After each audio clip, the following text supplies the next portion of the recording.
I lost my keys. How's it going, y'all? It's Kart Presents. So if you don't know, this is a video I've been meaning to make for a while. I just don't know how complex to make it or whatever. So if you don't know, I went to San Diego Comic-Con this past week. It's actually my first San Diego Comic-Con. It's really any Comic-Con. If you don't count Brooklyn Comic-Con, which for locally, I mean, it's cool, but I've never been to one of the mainline, like, Comic-Con things. So I guess I'll just talk about how I got into it. So if you guys don't know, Julian and I have a podcast, and that's kind of where I started talking to Andy. If you guys don't know who Andy is, he runs Multiverse of Color. He also did the Flash podcast for a while, a bunch of DC TV podcasts. Currently, he's doing the Show Whisperer, which is him talking to showrunners of different shows, a lot of the ones that you like. He contacted me about joining Multiverse of Color, basically saying, hey, look, Marvel's coming back. A bunch of people are coming back to Hall H. Would you want to cover this event? And me being someone who's never gone to Comic-Con, you know, I had to say yes. Like I would sit on the family Windows XP and watch the Spider-Man 3 Comic-Con footage until I had to go to sleep. Obviously, doing this channel, having experience with social media marketing teams in the past, kind of heard this and I was like, this actually seems like a sweet thing, because I've always wanted to get into the journalism, like interview type stuff, which is why I have a podcast. So yeah, fuck with me. So anyways, the day before Comic-Con, I flew in. Luckily, I wasn't staying at the hotel. I was staying with people I know. And I took the trolley, and honestly, it was a good time. There was always someone who was either interested in Comic-Con or wasn't going, that was interested in what the whole thing was about. There was always some conversation to have. So a few of the takeaways as a first-timer is, I didn't know how big San Diego Convention Center was. I had no idea. Throughout all 4 days, there was some way for me to be lost or not know where I'm going. It was very frustrating, but ultimately, if you're gonna go there, have a map, have something. You'll be so glad. There's so many booths that are there, and so many rooms, so many panels that are constantly happening that you should have something with you. But what I didn't realize was how packed it could be. Like, it was so hard to stand still. Like, you had to constantly move. Yeah, did you hear that there was a sting operation for trafficking that happened in Comic-Con? It's just like a crazy wild thing to think about. Another thing is things are always sold out. If you're trying to go to Comic-Con and you're looking for one specific thing, one specific item, make sure you get it beforehand. As early as you can. In general, that's usually the move for Comic-Con. Things are always in demand. I was trying to get a Berserker novel that was signed by Keanu Reeves. They said it's sold out twice. How does same thing with all the Superman gear for DC on the first day? All of it sold out. Regardless, it was a great time. A few things that I thought were really interesting. I saw a panel for Teacup, which I didn't know James Wan was producing, but it seems like a really interesting horror-y type of show that's going to come out soon. So I'm really interested in that. I also saw a lot of booths. So many booths. On top of that, Multiverse of Color covered a lot of different interviews. One of the ones that actually helped with the camera stuff was for Mortal Kombat, and I gotta tell you, that was kind of crazy. I was there. Okay, wait, maybe like how far this is, that's how close I was to Ed Boon. Yes, the creator of Mortal Kombat. I was there. Like, what do you do in that situation? I figure you just do what I do, which is just record and listen. Anyways, that was a really cool interview. I learned a lot about what's coming up, and a lot of the actors and stuff. It was a great experience, and I can't wait to do more interview type stuff. Real quick, I just want to shout out the Multiverse of Color team: Nadia, who did the Mortal Kombat interview; Keenan, who was in the press cage with me; also Philip, Jules, Vanessa, even the people I met during the press stuff, non-press stuff. Everyone was just really chill, and it was a good experience. So next day was press for Hall H. I don't even want to get into all the people I met because there were so many, but real quick, I want to shout out Sci-Fi and Rhea, who we both were just chilling in the Hall H line. I didn't know I didn't have to do that, but I had the experience of waiting till the evening to get a wristband, but it turns out you didn't really need that. But anyways, everyone was at Hall H. Hall H is like a fucking celebrity who's who. How do we start this off? We got the cast of Superman and Lois. Keanu came up to promote Berserker, and then Todd McFarlane showed up after that. There was even a women's panel. We had a Shirley Lee Ralph from Abbott Elementary. There was Claudia, who plays Victoria Newman from The Boys. Again, another stock panel. There were so many Star Trek things happening, and they had a bunch of actors that I really loved. I'm not even a big fan of Star Trek, but when there's actors that you really enjoy, like Sam Richardson, you check that shit out. Jack Quaid was there too. What the fuck? Shout out to Penguin. We got Kristen Milioti. Matt Reeves showed up. Warren Christie, the showrunner, was there too. Colin Farrell was on FaceTime. live. He didn't send in one of those things. He was there. He was there. Anyways, I was so ecstatic the whole time. Like, we were there for like maybe 10 hours. It's really hard to be tired when all these fucking people are there and everything they're talking about is super interesting.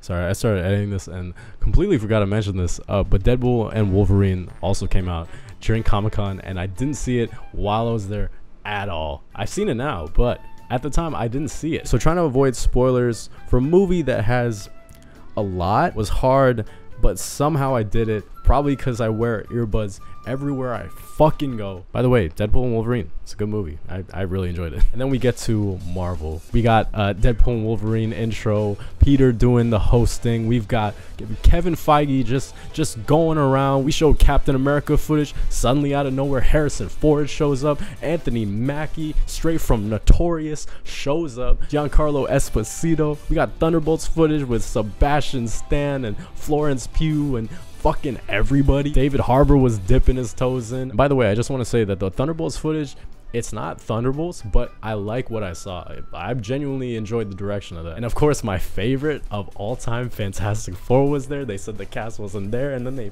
fucking showed up.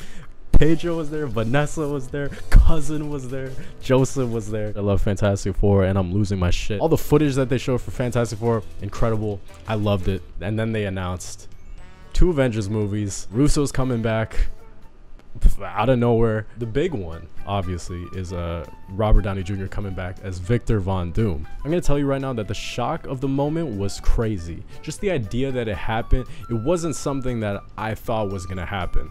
Genuinely, like, I had no inkling that it was gonna happen. Now, when it comes to the casting, I'm someone who loves Victor Von Doom. Like, I love Dr. Doom. He's like one of my favorite Marvel villains. So when it comes to this casting, I'm not excited for it because he's a Fantastic Four villain, and I don't see this Robert Downey Jr. Victor Von Doom melding well with the Fantastic Four. I'm not even saying that Robert Downey Jr. can't do it.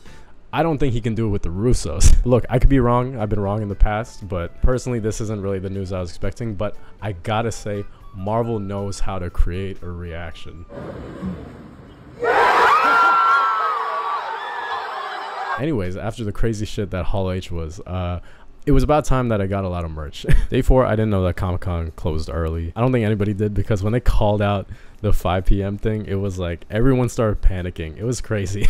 I saw an X-Men 92 and 97 panel, which was actually really interesting. They talked about how like cameos like Spider-Man and Doctor Strange and like Black Panther, they weren't approved by the studios when they went into the original series, which is super interesting. And more importantly, I got to interview someone who I've been following for a long time on my Instagram, and that was Gary Draws. Either part of this channel or some kind of TikTok, I'm definitely going to post stuff about Gary Draws, but it's really interesting to talk to him about sort of his journey being an artist in the space. And yeah, again, check out his art. It's amazing. Again, more hanging around, more getting merch. Speaking of which, I think it's about time I show what I got for merch, you know. How do I don't know how to transition. I didn't know how to segue properly into this, but let's talk about what I got from Comic-Con. First things first, I'm going to start with the comic books. So I got this one as a recommendation from Julian, and I saw Ghost Machine in the stand, so I was like, maybe I should get one. I got really into Geiger recently, so I'm actually really excited to read this. They actually gave this for free. I don't know much about Hyde. I was told it's a anthology series though, so I'm definitely gonna get into this. I do like the variant kind of style of it. So the next one I want to talk about is this one from Distillery. I talked to a lot of the people there, and it's actually really interesting the way they talk about it. It seems like they also got an app that's kind of like a marketplace, but it's like artist-based publications. The main reason why I picked this is they got Christian Ward, who I do follow on Instagram, so a lot of the art in this I was definitely really into, but they also had other stuff from like Scott Snyder to Brian Azzarello to Jock. Like there's a lot of very reputable artists going to this, and it seems like that's kind of what is happening right now, especially with Ghost Machine too, a lot of these independent companies. But I'm really excited to read this. It seems like more on the futuristic kind of side, and why not? I might as well show like these free things I got as I was walking the floor. I got this animation magazine. I didn't really read it actually. It has the Night Monkey cover. It's kind of interesting. They got a whole thing about Cape Crusader. All right, so then I got this Ultraman poster thing. I don't really know much about Ultraman, but I do like the design and stuff. Anybody who knows more about Ultraman, please let me know. What do you think of this Ultraman Rising? Because I don't know anything. All right, and now we're down to these last 3 comics. Because of the people who are on the floor, I was thinking about getting these more. As I was passing by, there was a huge line for Gail Simone, and if you guys know, I love her run of Secret 6, so I wanted to get this. I also kind of wanted her to sign it. Hopefully another time, maybe I can get this signed by her. Secret 6 is definitely like one of my favorites. If you guys are sick of Suicide Squad and stuff, I definitely think Secret 6 is a good one. Plus they got like Creature Commandos coming out, so like you could do another team thing if you wanted to. The next one I got is Inferno X-Men. I think this is right around the time that Madeline Pryor was going to be introduced. And I like this cover just because it pretty much has the whole roster, you know. And you know, I love me some X-Men. And then finally, I didn't even expect this, but Jeff Loeb was on the artist alley. I figured I would get Daredevil Yellow. If you guys don't know, Daredevil Yellow, I really enjoy the artwork and I enjoy a lot of the concepts. They're not really like my favorite comics, but I cannot deny the amount of impact that these have and the artwork and stuff. If you were to bridge this more into like an adaptation, you'd have to do a lot of work with it. Speaking of which, if you haven't seen my trailer, please check it out. Anyways, so I got this signed, which was really cool. If you guys haven't read this part of the comic, this is when Electro shows up, and I know that Owl shows up a little bit later, so I had to get this while I was there so then he could sign it. I didn't even think about getting all my comics when I went. That's for next time. Now I know. Because like if I knew he was there, I would have gotten him to sign Long Halloween. That's like the normal thing you do, you know. I also forgot to mention where I got this from, but the person who was there was actually super helpful, and we talked a lot about comics and stuff. Had a lot of thoughts, and it was a cool discussion. Now what should we do next? Let's do figures actually. So the first one I got is this Good Smile Hello from Jujutsu Kaisen. I wanted to get a Death Note one, but they didn't have one. I figured I'd get this Good Smile Hello of Gojo. I don't know how to show this, but this is the box. It's kind of cool. It's very well done, you know. You know what? Let me actually open this right now because I don't know what it looks like.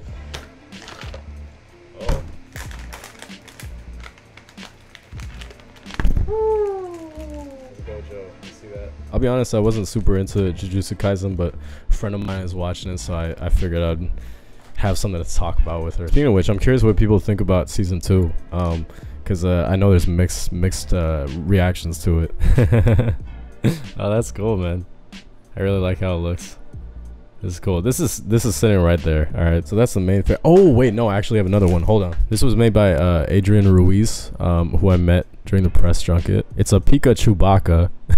I don't know if he's selling them, but please check out his page because it's super nice, and it was great talking to him. Now these next things aren't figures, they're just other things that I got. All right, so this came with the Ghost Machine. Guess who that is? You know who that is. You can tell. I really fuck with how it looks. I need more things to put stickers on, to be honest. These dog tags also came with the purchase. It says Joe on them, so you know, obviously it's a Junkyard Joe. Yeah, so it looks cool. It looks cool. Next thing I got is this pin, this Jason pin. I really fuck with how this looks. I think this came with the shirts, if I'm not mistaken. Let me see what the shirts is called. It's called stylingonline.com, the Tower of T-shirts. All right, you know where I got my shirts from. I need more like things to pin. And then this other thing I got some Loki earrings. That's obviously Miss Minutes and the Loki helmet. I wanted to get some kind of comic book earring because I thought it would be fun. You know me, I wear earrings. So I figured I might as well do it for the best Marvel show that's out there. So okay, I figured next we go on to the shirts. So this is one I got from Styling Online. So classic Flash shirt, you know. I need some classic ones. I don't have any geek shirts. I just have MF Doom and Lauryn Hill. I also got this from Styling Online. It's my one and onlys, you know. You gotta do it, you know. I'm gonna find all the excuses to wear that shirt. Next one we got is Little Friends of Printmaking. I've already worn this shirt. I wore it during Hall H. We got it. I feel like that's an appropriate shirt for me. Then the last shirt I got, it's also pretty cool. It's actually a Berserker shirt. If you guys don't know about Keanu Reeves' Berserker comic, that's actually going crazy with Boom Studios. Ooh, that's clean. That's clean. Look at this. Yeah. Keanu Reeves, you already know I'll do anything for you, all right? Wait, how did I forget this? Okay, homie and I watched the Scott Pilgrim anime on Netflix. It was actually really cool. I actually fucked with it. Obviously seen the movie, but I haven't read the graphic novel, so I thought might as well buy the first issue. It's kind of, look at that. Yeah, it's kind of cool. So obviously inside is with full-on color. It's not the inked version. See that right there. I have no idea if you can see that. I can't even see the fucking camera. I wouldn't say I'm a big like Scott Pilgrim fan, but I am interested in kind of the world and what it's done. So and then when I was trying to get the Keanu Reeves book, they were giving out free books, so I got this one. I don't know anything about what this is. This one I got from Gary Draws there. Yeah. This one's actually a desk mat, and I really fuck with the art. So let me open it up real quick. Ooh, okay. Oh, this is way bigger than I thought. Ooh. You see that? I need to spice my shit up. It's just like plain table right now. I need that, you know. All right, I think it's that time. Let's get into the prints. All right, I'm gonna say my favorite one last. Let's start with this one. So first one we got is a print from Alex Nino. It's really clean. I really like the art style. They had a bunch of superhero ones, but I kind of wanted to go with something that's not related to any of that. I just really enjoyed the design. Just like the color palette and stuff, I think is beautiful. Speaking of which, I need to make sure that I keep all the sleeves. Next one is from K Hasuk. I don't think I pronounced that right at all. I'm so sorry. Anyways, I got this really cool Attack on Titan poster. I really love this. Again, like the color palette, the art style is just incredible. If you guys don't know, Attack on Titan is one of my favorites. The last season I'm iffy on, but I still really enjoy the series. So I just can't wait to hang this up. Next one we got is the guy who did the concept art for Marvel. Obviously I got this really cool Mark 1 poster. To be fair, I got this before the Doom announcement happened. All right, I was just thinking of Mark 1, okay, because this is the coolest armor. I really love how this looks. I just remember when the Captain America concept art dropped and being obsessed with it when it came out. And I was thinking about getting that one, but you know, I really fuck with the Mark 1, so I wanted to get that first. Next one is kind of cool. This one I got from the Alex Ross booth. I actually got this for free. As you know, Kingdom Come is a really sick thing. The Legend of Kingdom Come I've actually never seen, but I do want to watch it. But it's a cool poster. I love this look of Superman. And last but not least, for those of you who know, I love X-Men 97. It's honestly one of my favorite animated shows in a long time. But more importantly, I love the classic series, and I genuinely think that Alison Seeley Smith, who plays Storm, she's easily the best voice actress on that show. So the X-Men 97 people were doing a signing, so I got a sign for myself. Anyways, this look of Storm is fucking gorgeous. She's so dope. Anyways, that's all the stuff I got from Comic-Con. Again, it was a great year. I didn't expect I'd get all that, but you know Percy Jackson, where he walks into the Lotus Casino and he loses time. Yeah, I lost money. That's how that works. I can't wait to spruce up the background a little bit more. But anyways, that was my Comic-Con haul. I hope y'all enjoyed it. And I don't know how I'm gonna finish this video. Like, subscribe. Then we close out day 4, and I'll be honest, it was kind of sad for me. I watched as the sunset come down. It was kind of sentimental. It was kind of crazy to think about. This is like one of my first experiences at Comic-Con. It wasn't just going to another convention. It was something I've always wanted to do as a kid, and being an adult and, you know, doing this for work, doing it because I could, was incredible. And all the people I met, I don't even think I could have predicted how it was gonna go, but I think it's always important sometimes. And I think the internet is sometimes an enemy of this, but all the stuff that we love to watch, to listen to, it's ultimately a community, and it's something that we like to involve ourselves in, you know, get into the world of something that is above ourselves, you know, beyond ourselves. And I just think Comic-Con's a beautiful place to see that. I think I'll never forget this. I want to thank Annie for this, Multiverse of Color team for being so cool, and yeah, I don't know what else to say. Thank you. But anyways, if you're checking out my channel for the first time, I do a lot of fan edits. I am trying to open up this channel more towards interviews and more journalism stuff, but I am gonna still have edits. I'm still gonna have fun videos, you know, a lot of commentary stuff, and I hope you guys are here. I'm really excited for how this channel is going. But anyways, I don't know how to end this video except actually wait, I do know. Hold on.